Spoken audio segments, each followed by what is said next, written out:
وملائكته يصلون على النبي يا أيها الذين آمنوا صلوا عليه وسلموا تسليما صلى الله على محمد صلى الله عليه وسلم صلى الله على محمد صلى الله عليه وسلم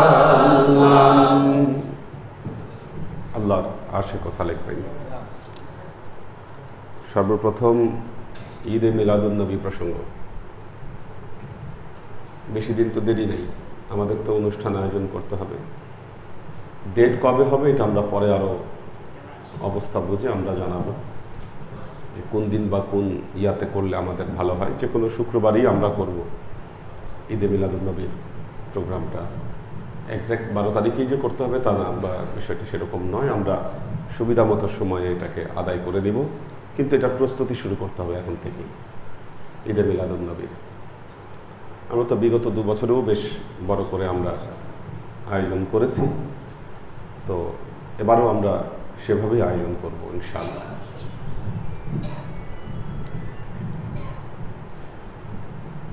তো বিগত বছরের অভিজ্ঞতাগুলোকে কাজে লাগেই আমরা এবারও ইনশাআল্লাহ ঈদে মিলাদুন নবী কিভাবে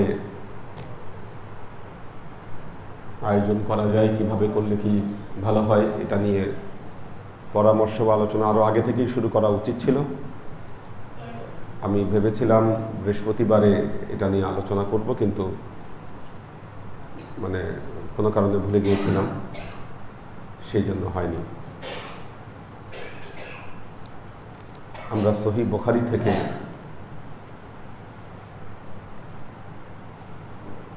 আলোচনা করছিলাম।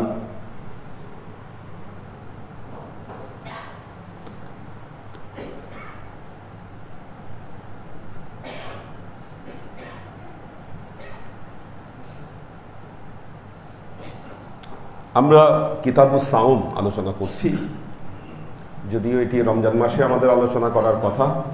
রমজান মাসে এই হাদিসগুলো আমরা শুনে থাকি প্রায়, কিন্তু এগুলোর ভেতরেও আলোচনা করবার অনেক কিছু আছে, কারণ রমজানের প্রেক্ষাপটে আলোচনার সেরকম বড় সুযোগ থাকে না, তারাবি এবং অন্যান্য ব্যস্ততার কারণে থাকে না। আজকে একটি গুরুত্বপূর্ণ হাদিস আমরা পড়ব। আন আখবিরনি সালেম ইবনা ইবনা উমর ক্বালা সামি'তু রাসূলুল্লাহ সাল্লাল্লাহু আলাইহি ওয়াসাল্লাম ইয়াকুল ইযা রাআইতুমুহু ফাসুমু ইযা রাআইতুমুহু ফাআফতিরু ফাইন গুম্মা আলাইকুম ফাকদিরু লাহু وقال غيره عن الليث يونس لهلال رمضان। যেই বিষয়টা নিয়ে আমাদের অনেক কনফিউশন, তর্ক বিতর্ক, অনেক কিছু। বাংলাদেশেও এখন বিভিন্ন তারিখে রোজা বা ঈদ পালন করা হয়। পৃথিবীতে সভ্যতার সময় থেকে যারা ক্যালেন্ডার ব্যবহার করে থাকেন তারা 2 ধরনের ক্যালেন্ডার ব্যবহার করেন। একটা হলো সোলার ক্যালেন্ডার, একটা হলো লুনার ক্যালেন্ডার। চাঁদ দেখে যেই ক্যালেন্ডারটা ঠিক করা হয় সেটা হলো লুনার ক্যালেন্ডার, চাঁদ দেখে যেটা ঠিক করা হয়।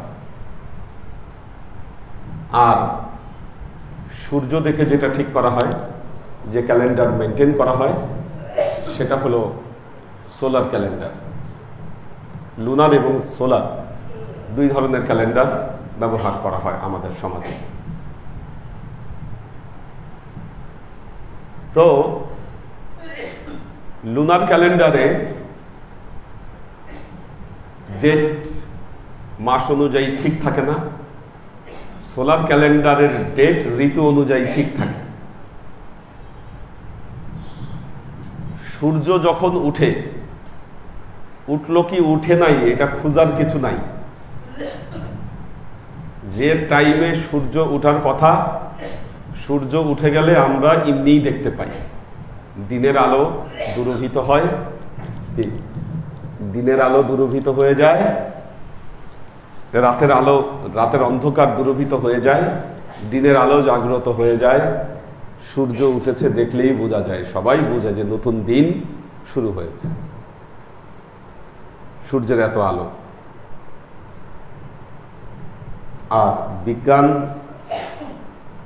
জ্যোতির্বিজ্ঞানের চর্চায় এরকম প্র্যাকটিসে চলে এসেছে। যদি বলা হয়, যে সময় নির্ধারণ করা হয় যে আজকে 6:45-এ সূর্য উঠবে, তাই উঠবে। সূর্য তখনই ওঠে, গবেষণা করে এটা দেখা গিয়েছে। আবার সূর্য অস্ত যাওয়ার সময় ঠিকই সে অস্তে চলে যায়। এই টাইমের কোনো ব্যত্যয় ঘটায় না, সূর্য প্রতিদিন করছে। চাঁদের বিষয় হলো তার নিজের আলো নাই, সূর্যের আলোর দ্বারাই সে আমাদের সামনে উদ্ভাসিত হয়। এবং শুরুতে ছোট থেকে চাঁদ শুরু হয়, আস্তে আস্তে বড় হয়ে তারপরে চাঁদ আবার ছোট হয়ে যায়। সুতরাং কবে চাঁদ উঠল, যেহেতু চাঁদ ছোট থাকে, দেখাটা কঠিন। এই জন্য লুনার ক্যালেন্ডারের শুরুটা নির্ধারণ করা এটা অনেকের জন্যই কষ্ট হয়ে যায়। সোলার ক্যালেন্ডার দিন দিয়ে শুরু হয়, লুনার ক্যালেন্ডার রাত দিয়ে শুরু হয়। এখন আমাদের ধর্মীয় ইবাদত বন্দিগি যেহেতু আরবি লুনার ক্যালেন্ডারের সাথে সম্পর্কিত,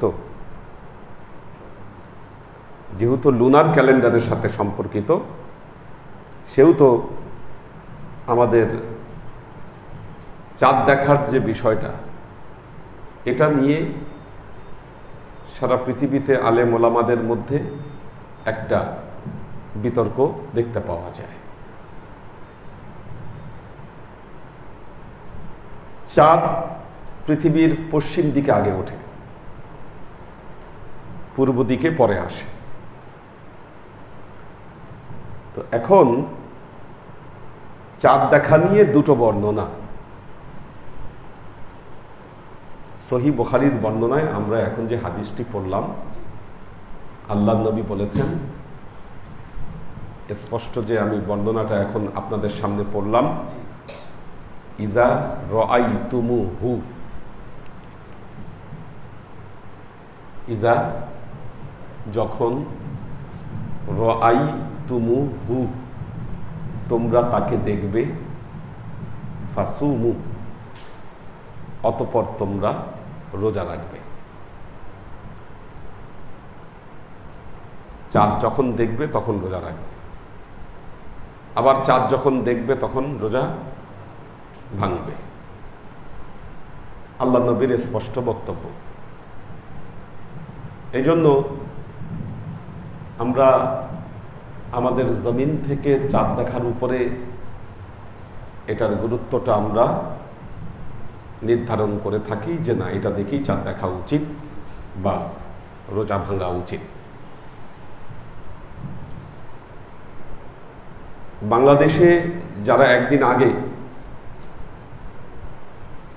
রোজা শুরু করেন বা একদিন আগে ঈদ পালন করেন, তারা আরেকটি দৃষ্টান্ত দিয়ে থাকেন যে আল্লাহ নবীর পরবর্তী সময়ে বা সেই যুগে যে কোনো এক জনপদে চাঁদ উঠলেও সেই খবর যদি পৌঁছেছে, তাহলে অন্য জায়গায় রোজা পালন করা হয়েছে বা ঈদ পালন করা হয়েছে, এটাকে রেফারেন্স হিসেবে দিয়ে থাকেন। ধরেন তখন তো তথ্য আদান প্রদান এত দ্রুত ছিল না, তথ্য আদান প্রদানের সমস্যা ছিল, ঠিক আছে, তথ্য আদান প্রদানে ভেজাল ছিল। তো এক জায়গা থেকে আরেক জায়গায় সংবাদ পৌঁছাইতে সময় লাগত। সুতরাং যদি ওনাদের বক্তব্য হচ্ছে যদি ইরাকে চাঁদ ওঠে এই খবর যদি পাওয়া যায় তাহলে পৃথিবীর যে কোনো জায়গায় কি রোজা রাখা যাবে বা রোজা ভাঙা যাবে, খবর পাওয়ার ভিত্তিতে, সংবাদের ভিত্তিতে। আমাদের হাদিসের ইবারত বলতেছে যে তোমরা দেখে রোজা রাখো, দেখে ভাঙো। যদি আকাশ মেঘাচ্ছন্ন থাকে, বুঝতে না পারো, তাহলে 30 দিন সময় পূর্ণ করবা। বুঝতে না পারলে 30 দিন শুরু করার দিনও তাহলে একদিন ডিলে করে দিতে হবে, কি দেখার ক্ষেত্রেও একদিন ডিলে করে দিতে হবে। কারণ এক জায়গার সংবাদে আরেক জায়গায় যেমন রোজা রাখা হয়েছে বা ভাঙা হয়েছে, ঠিক তেমনি এমন অনেক দৃষ্টান্ত দেয়া যাবে যে কাছাকাছি দুই জায়গায় 2 দিনেও কি রোজা এবং ঈদের তারতম্য হয়েছে। ওআইসি এটা নিয়ে একবার বসেছিল এবং তারা একটা সিদ্ধান্ত দিয়েছিল যে পৃথিবীর পূর্বাঞ্চলের জন্য এবং পশ্চিমাঞ্চলের জন্য দুটো ক্যালেন্ডার ব্যবহার করা। ব্যাপারটা বুঝতে পারছেন কিনা? দুটো ক্যালেন্ডার ব্যবহার করা, এটার একটা প্রস্তাবনা দিয়েছিল, কিন্তু শেষ পর্যন্ত সেই প্রস্তাবনা কার্যকর হয় নাই। কারণ এটা সবাই মেনে নিতে পারে নাই। এই যে মত পার্থক্য, এই মত পার্থক্যগুলো নিয়ে শুরু করে তাদের মধ্যে এটা নিয়ে প্রবলেম হয়েছে। ইউরোপের দেশগুলো যা করে, ধরেন ফ্রান্সে মুসলমান কয় % আছে,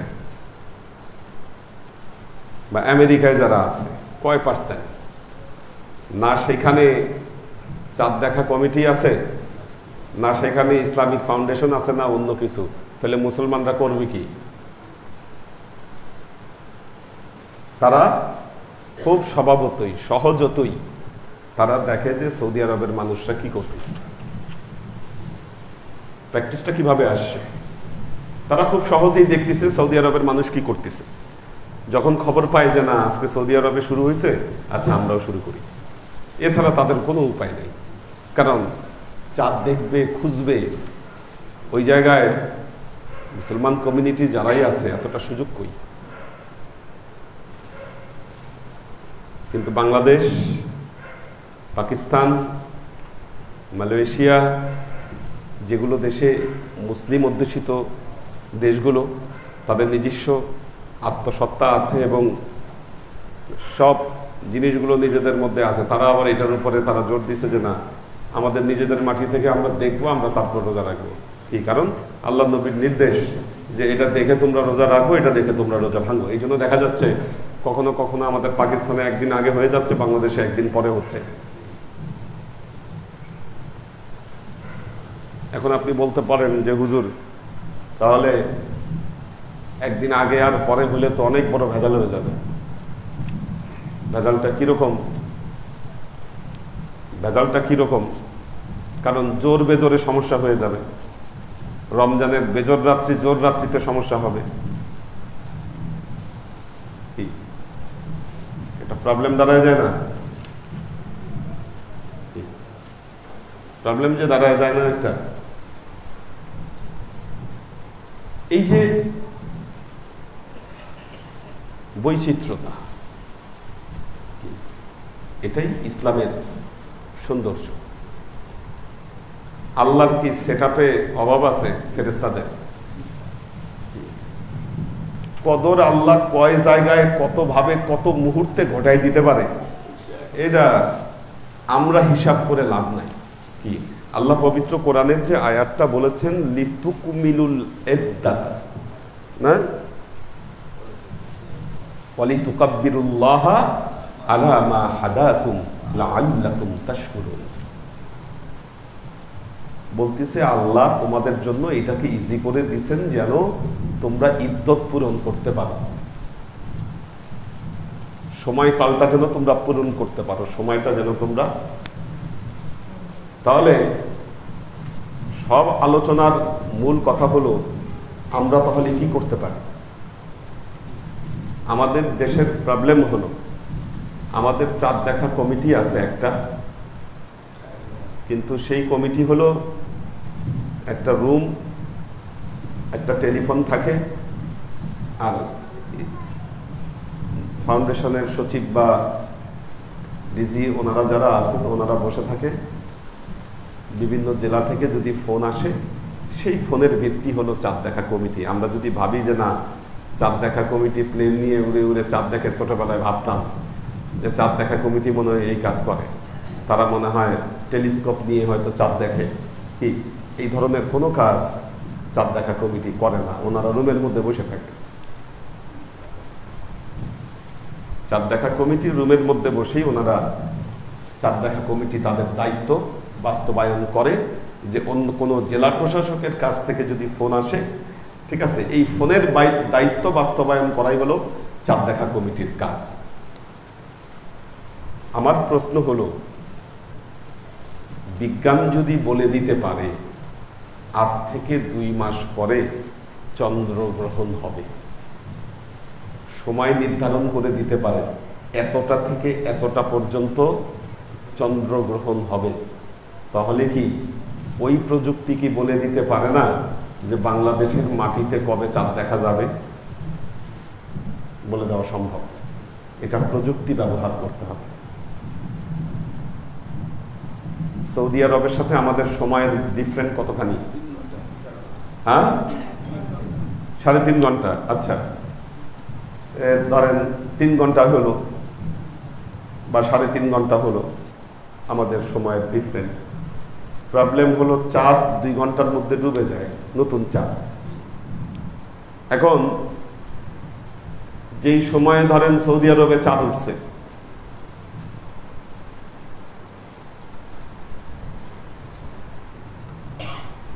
সৌদি আরবে চাঁদ উঠছে,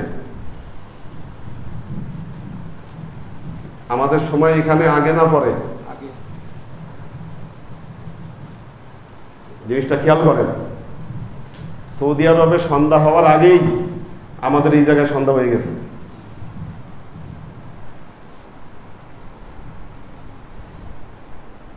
বুঝছেন নি? ওই জায়গায় সন্ধ্যা হওয়ার আগেই আমাদের এই জায়গায় সন্ধ্যা হয়ে গেছে। চাঁদ কিন্তু আসলে আমাদের এখানে উঠে নাই, কিন্তু সৌদি আরবে উঠে পড়ছে। কেন? কারণ ওই অঞ্চলে আগে উঠবে চাঁদ। এটাই বিজ্ঞানের থিওরি। একদিন পরে আমাদের সাধারণত কেন করা হয়?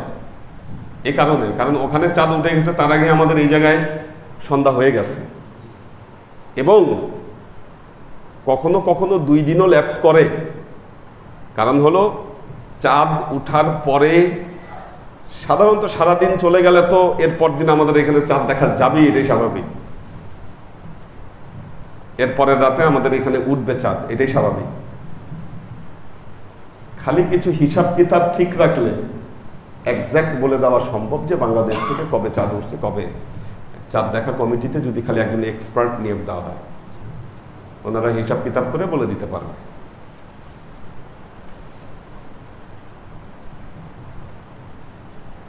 আমরাও যতটুকু বুঝি আমরাও আন্দাজ করতে পারি কবে চাঁদ উঠতেছে বা না উঠতেছে বা কি হচ্ছে না হচ্ছে,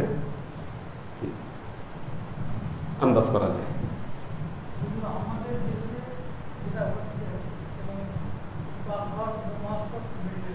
হ্যাঁ,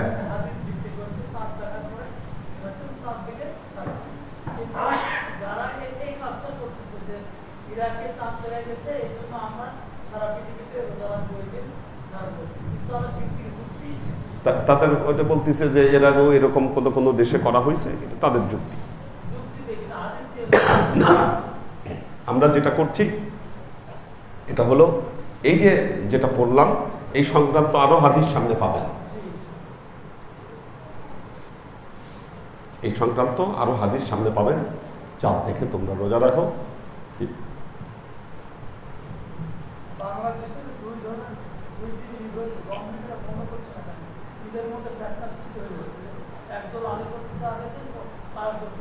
হ্যাঁ, বন্ধ করতে না পারার কারণ হলো বাংলাদেশ তো ডিফারেন্ট ধর্মীয় মতাবলম্বীদের দেশ, ডিফারেন্ট মাযহাবের ধর্মের দেশ। এখানে বহু মাযহাবের মানুষ আছে, অনেক মাযহাবের মানুষ এই জায়গায়। এখন আমাদের সংবিধান তো ধর্মীয় স্বাধীনতা দিয়েছে। যখন ধর্মীয় স্বাধীনতা দিয়েছে সংবিধান, আপনার ধর্মীয় কার্যকলাপে বাধা দেওয়ার ক্ষমতা তো কারো নাই। কি এখানে গভর্নমেন্ট আটকা আছে, তারা বলবে এটা আমাদের ধর্মীয় অধিকার, আমরা এই হাদিসের উপর আমল করি না, আমরা ওইটার উপর আমল করি যে খবর পাওয়ার ভিত্তিতে চাঁদ দেখা যাবে। তা আপনি তাদেরকে বাধা দিবেন কিভাবে? প্রবলেম আছে আমাদের। একবার আমরা তারাবি পরে সবকিছু পরে শুইছি, তারপর শুনছি রাতে চাঁদ উঠছে।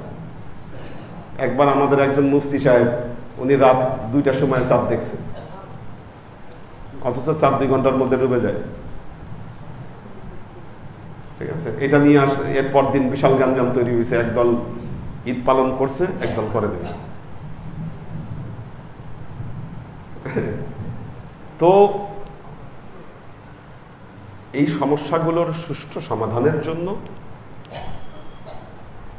যেমন ধর্মভিত্তিক গভর্নমেন্ট যদি থাকে, যেটা ইরানে আছে, সৌদি আরবে আছে, শরিয়া ভিত্তিক গভর্নমেন্ট, কঠোর এক আইন সব সাথে চলে এবং এই আইনের বাইরে সবকিছু খালাস মাফি, বুঝছেন না? এই সিস্টেমে না গেলে আপনি এটা অ্যাপ্লাই করতে পারবেন না। সৌদি আরবের মুফতি মৌলানা তাদের যত বদনামি করেন, দেশে এক আইন, ওই আইনের বাইরে আপনি যাইতে পারবেন না। ইরানেও তাই, এক আইন, এক সিস্টেম, এক মসলা সব জায়গায়। আমাদের মতো এত অবস্থাটা নাই, কারণ আমরা তো এখানে ধর্মীয় স্বাধীনতা দিয়ে রাখছি সবার। তো যাই হোক, এটা আপনাদের কাছে বিষয়টা ক্লিয়ার করলাম আর কি। আসলে মসলাটা কি, যারা একদিন আগে করছে তারা আবার কিসের ভিত্তিতে করছে, ঠিক আছে? এবং বাংলাদেশের বড় একদল মাওলানা, ওনারা একদিন আগে ঈদ করার পক্ষে আছেন, বড় একটা সার্কেল।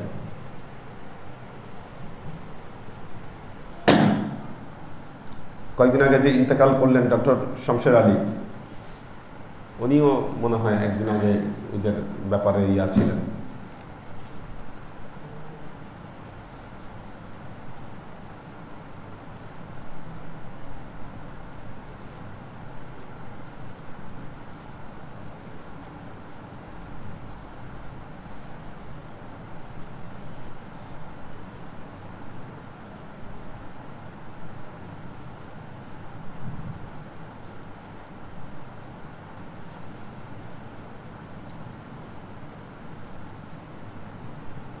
عن ابن عباس قال كان النبي صلى الله عليه وسلم أجواد الناس بالخير وكان أجود ما يكون في رمضان حين يلقاه جبرائيل وكان جبرائيل يلقاه كل ليلة في رمضان حتى ينسلخ يعرج عليه النبي صلى الله عليه وسلم القرآن فإذا لقيه جبرائيل كان أجود بالخير من ريح المرسلة। হযরত ইবনে আব্বাস রাদিয়াল্লাহু তাআলা আনহু বর্ণনা করেছেন, কানান নবী সাল্লাল্লাহু আলাইহি ওয়াসাল্লাম আজওয়াদান নাস বিল খাইর, আল্লাহর নবী মানুষের ভেতরে সবচাইতে দানশীল ব্যক্তি ছিলেন। আজওয়াদান নাস বিল খাইর, খাইরাত দানের ক্ষেত্রে আল্লাহর নবী সর্বশ্রেষ্ঠ ছিলেন। ওয়াকানা আজওয়াদা মা ইয়াকুনু ফি রমাদান, আল্লাহর নবী সবচাইতে বেশি দান করতেন মাহে রমজানে। রমজানুল মুবারকে আল্লাহর নবীর দানের পরিমাণ সবচাইতে বেশি থাকত। হিনা ইয়ালকাহু জিবরাইল, বিশেষ করে রমজানে যখন জিবরাইল আলাইহিস সালাম আল্লাহর নবীর সাথে দেখা করতেন তখন সবচাইতে বেশি দান করতেন। তাহলে জিবরাইল কখন দেখা করত? ওয়াকানা জিবরাইলু ইয়ালকাহু কুল্লা লাইলাতিন ফি রমাদান, জিবরাইল আলাইহিস সালাম রমজানের প্রতি রাতে আল্লাহর নবীর সাথে দেখা করতেন। রমজান মাস আসলে প্রত্যেক রাতে না, কুল্লা লাইলাতিন ফি রমাদান, হাত্তা ইয়ানসালিখা ইয়ারুদু আলাইহিল কোরআন, যখন জিবরাইল আমিন আসতেন আল্লাহর নবী কোরআন শোনাইতেন, কোরআন চর্চা করতেন দুইজনে। ফাইজা লাকিয়াহু জিবরাইল কানা আজওয়াদা বিল খাইর মির রিহিল মুরসালা, যখন জিবরাইলের সাথে আল্লাহর নবীর এই সাক্ষাতের বিষয়গুলো ঘটত তখন আল্লাহর নবী প্রবাহিত বায়ুর চাইতে অনেক বেশি দান করতেন। বাতাস যেমন বয়ে যায়, কি বলতেছে, মির রিহিল মুরসালা, প্রবাহিত বায়ুর চাইতেও, প্রবাহিত বাতাসের চাইতেও আল্লাহর নবী বেশি দান করতেন।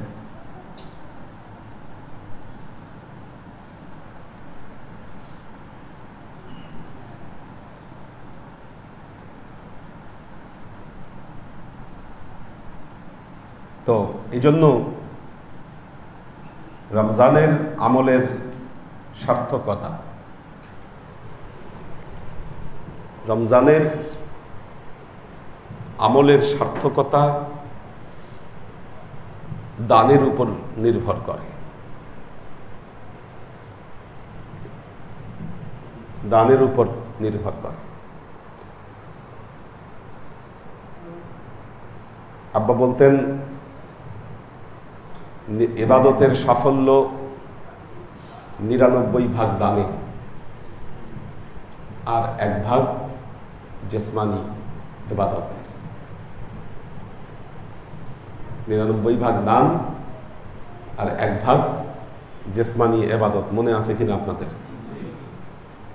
এটার জন্যই, কারণ দান ছাড়া আমলের সার্থকতা মিলবে না।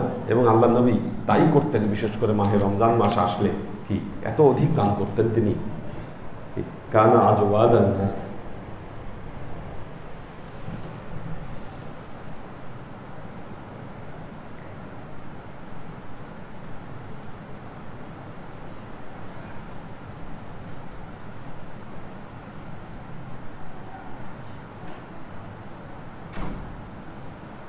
আরেকটা হাদিস পরে শেষ করে দেব।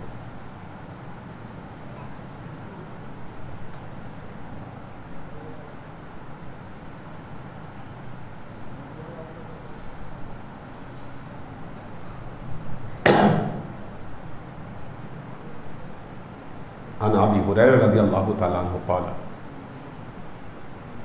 قال النبي صلى الله عليه وسلم من لم يدع قول الزور والعمل به فليس لله حاجة أن يدع طعامه وشرابه من لم يدع قول الزور, যে ব্যক্তি মিথ্যা কথাকে পরিহার করতে পারল না, মানলাম ইয়াদা কওলা যুর, যে ব্যক্তি মিথ্যা কথাকে পরিহার করতে পারল না, আল্লাহর কোনো দরকার নাই, ওই ব্যক্তি রোজার নামে না খায়ে থাকবে, পান না করবে, কোনো লাভ নাই।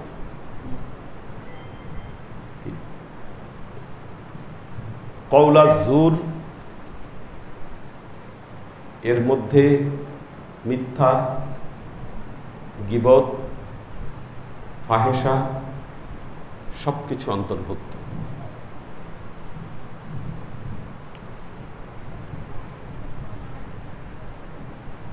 রোজা পানাহার থেকে বিরত থাকলে রোজা হয়ে যায়।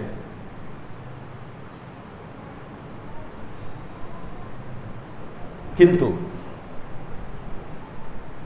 কিন্তু রোজার মাহাত্ম্য অর্জন করতে গেলে আপনাকে আপনার পাপ কার্য থেকে আপনার রিপুগুলোকে দূরে রাখতে হবে। মানুষ যে পাপ কার্য সম্পাদন করে থাকে, সর্বাধিক পাপ কার্য সংগঠিত হয় তার চোখের দ্বারা। নাম্বার 1, আইনুন। আল্লাহ এক অদ্ভুত জিনিস দিয়েছে মানুষকে, চোখের দৃষ্টি।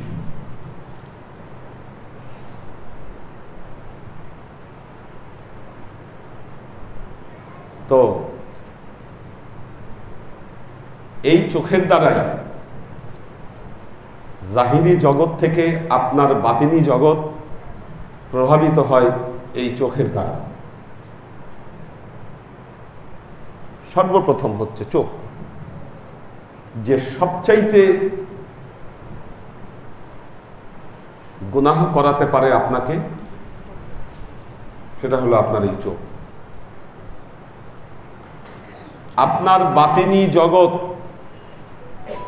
ভেতরের জগৎ আলোকিত করার মাধ্যম হচ্ছে চোখ। আপনি এই চোখ দিয়ে কোরআন তেলাওয়াত করতে পারেন, এই চোখ দিয়ে আপনি জ্ঞান আহরণের মাধ্যমে আপনার জ্ঞানের জগৎকে আপনি আলোকিতও করতে পারেন। আবার এই চোখকে আপনি ফাহিশা কর্মে লিপ্ত করে আপনি আপনার জীবনকে ভিন্ন খাতেও প্রবাহিত করতে পারেন। কিন্তু মারাত্মক জিনিস আপনার এই দুটো জিনিস আল্লাহ দিয়েছে আপনাকে। আইনুন। দ্বিতীয় হলো মুখ।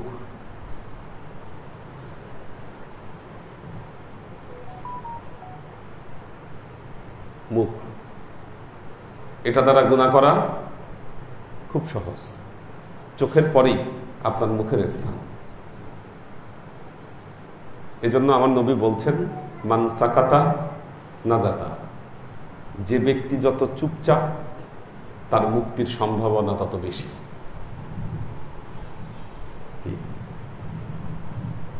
যে ব্যক্তি যত চুপ থাকে, যে ব্যক্তি যত, তার মুক্তির সম্ভাবনা বেশি। মান সাকাতা নাজাতা। কাজেই কথা কম বলার, আমল করা, এটা একটা সাধনা।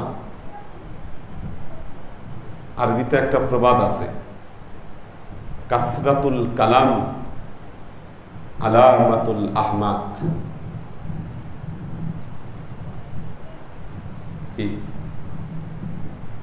কি প্রবাদটা?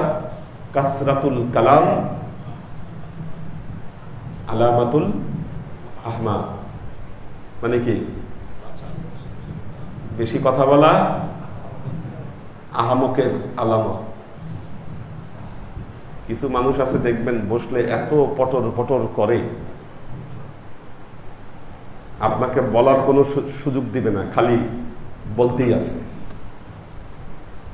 আর বলতে আছে কেন? তার সে যে জানে সে যে একজন জ্ঞানী ব্যক্তি, এটাকে জাহির করার জন্য ঠিক সে বলতেই আছে। জ্ঞানী ব্যক্তিদের জ্ঞান জাহির করার জন্য পটর পটর করতে হয় না, 2-3 শব্দের মাধ্যমেই জাহির করে দেয়া যায়। এই জন্য যেই লোক খালি অনবরত মুখ চালাচ্ছে আর কথা বলতেছে, বুঝবেন যে না, ভেতরে কিছু নাই, খালি কলসি। যেহেতু খালি কলসি, এই জন্য বাঁচতেছে বেশি। বুদ্ধিমান মানুষরা বলে কম, শুনে বেশি। যখন দেখবেন আপনার মধ্যে এই টেন্ডেন্সি তৈরি হয়েছে যে আপনি শুনতে চাচ্ছেন কম, বলতে চান বেশি, এই ক্ষেত্রে ছেলেরা মেয়েদের চাইতে একটু নিরাপদ আছে। কারণ বিজ্ঞানের গবেষণায় দেখা গিয়েছে যে একটা ছেলে সারা দিন রাত মিলে তার প্রায় 3500 ওয়ার্ড বললে হয়ে যায়, তার কথার প্রয়োজনটা পূরণ হয়ে যায়। সেই ক্ষেত্রে মেয়েদের প্রায় 7 থেকে 7500 ওয়ার্ড প্রতিদিন বলতে হয়। এই জন্য দেখবেন মেয়েরা কথা বলার মানুষ না পাইলে তাদের মাথা খারাপ হয়ে যায়, মুড নষ্ট হয়ে যায়। মেয়েদের এই জন্য কথা বলার মানুষ দরকার হয়। আপনারা যারা হাজবেন্ড আছেন, বাসায় গেলে আপনাদের ওয়াইফ যে কথা বলতেছে এটা শুনতে হবে আপনাকে, নাহলে এটাকে বলতে হবে কথা। কথা বলতে না পারলে সমস্যা আছে। যেটা প্রায় একটা ছেলের চাইতে এই প্রয়োজনটা প্রায় ডবল। আমাদের 3-3500 বললেই হয়ে যাচ্ছে, সেখানে মেয়েদের 7 থেকে 7500 ওয়ার্ড তাকে প্রতিদিন বলতে হবে কথা। যখনই এই কথাটা বলতে হয়, এই বলার কারণে কথা যেহেতু বেশি বলা হয়, সেখানে ফালতু কথা, কাউলা জুর, গিবাত সব এমনি অটো চলে আসে।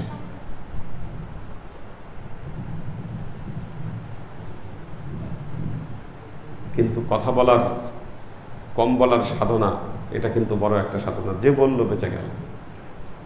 আবার কম বললেও বিপদ, কারণ মেয়েদের মধ্যে তো কথা চালাচালি হয়। কম বললে বলবে এই দেখ গোমরামুখী, না কথা বলে না, মুখ বিষ করে রাখে, কি আরো অনেক কিছু। বললেও সমস্যা, না বললেও সমস্যা, যাবে কই? কিন্তু বুদ্ধিমানদের কাজ হচ্ছে বেশি শোনা, কম বলা। শুনেন, বলতে চাইলে শুনেন, কিন্তু বলবেন কম। মান সাকাতা নাজাতা, আমার নবীর কথা। আমার নবী এটাও বলছেন, মান আদমানা লি মা বাইনা লিহাইহি আমা বাইনা রাজলাইহি আদমাল্লাহুল জান্নাহ। যে ব্যক্তি আমার কাছে কি করবে, তার মুখ এবং লজ্জা স্থানকে হেফাজত করবে, জিম্মাদার রাখবে, আমি তার জন্য জান্নাতের জিম্মাদার হব।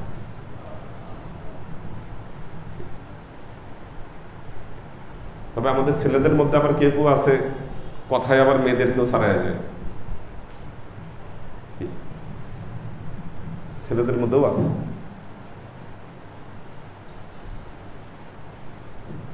তো বাচাল হওয়া যাবে না, বেঁচে থাকতে হবে। এটা সাধনার অংশ। যোগী, ঋষি, জ্ঞানী, মুনি যারা আছেন, তাদের জ্ঞান লাভের প্রাথমিক একটা পদক্ষেপ ছিল নীরবতা। নীরবতা, ধ্যান হলো নীরবতার নাম। ধ্যান নীরবতার নাম। আপনি যত নীরব থাকবেন, এই মহাজাগতিক জগতে আল্লাহর যে একটা স্পন্দন, তার যে নির্দেশ, সাব্বাহা লিল্লাহি মা ফিস সামাওয়াতি ওয়া মা ফিল আরদ, এই যে পুরো বিশ্ব জগতের যে আল্লাহর তাসবিহ পাঠ, কি এই বিষয়গুলোকে যদি আপনি অনুধাবন করতে চান, তাহলে আপনাকে নীরব হয়ে যেতে হবে। এই জন্য বুদ্ধদেব একটা কথা বলছিলেন, if you are quiet enough you will feel the rhythm of universe. যখন আপনি একদম নীরব হয়ে যাবেন, পুরো ইউনিভার্সের ভেতরে যে একটা রিদম আছে, এটাকে আপনি ফিল করতে পারবেন। দ্য মেডিটেশন ইজ দ্য কি। ধ্যান হচ্ছে এটার চাবি। কাজেই ধ্যান মানেই নীরবতা। যত নীরব তত জ্ঞান আপনার ভেতরে আসবে। কারণ আপনি দেখেন কোরআনে এত আল্লাহ বলছেন ওয়া ইয়াতাফাক্কারুনা ফি খালকিস সামাওয়াতি ওয়াল আরদি রব্বানা মা খালাকতা হাযা বাতিলা সুবহানাকা ফাকিনা আযাবান নার। নীরবতা থেকে আসবে। আল্লাহ আমাদেরকে তৌফিক দান করুন।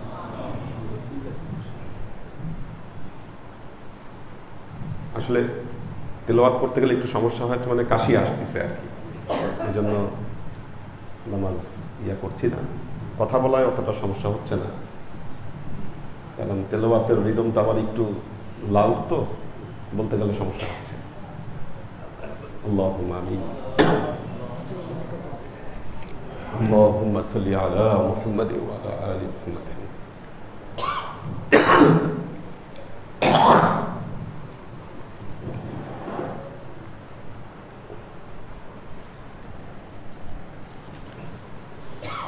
اللهم بارك على محمد وعلى آل محمد كما باركت على إبراهيم وعلى آل إبراهيم إنك حميد مجيد. ربنا ظلمنا أنفسنا وإن لم تغفر لنا وترحمنا لنكونن من الخاسرين.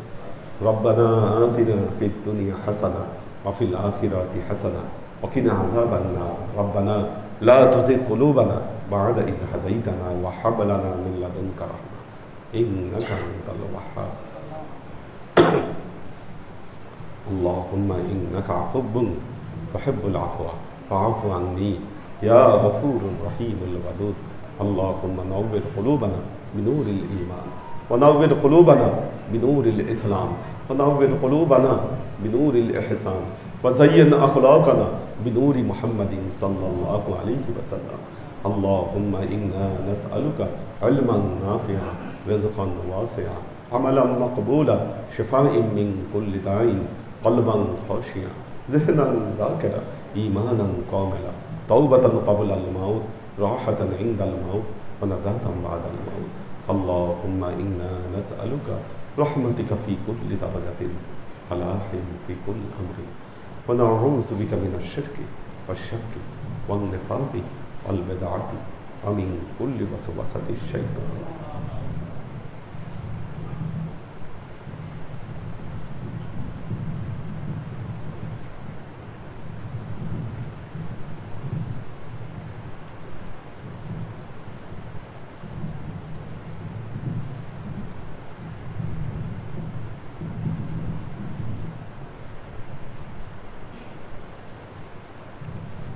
سبحان ربك رب العزة عما يصفون سلام على المرسلين الحمد لله رب العالمين واجعل آخر كلمتنا عند الموت لا إله إلا الله محمد رسول الله.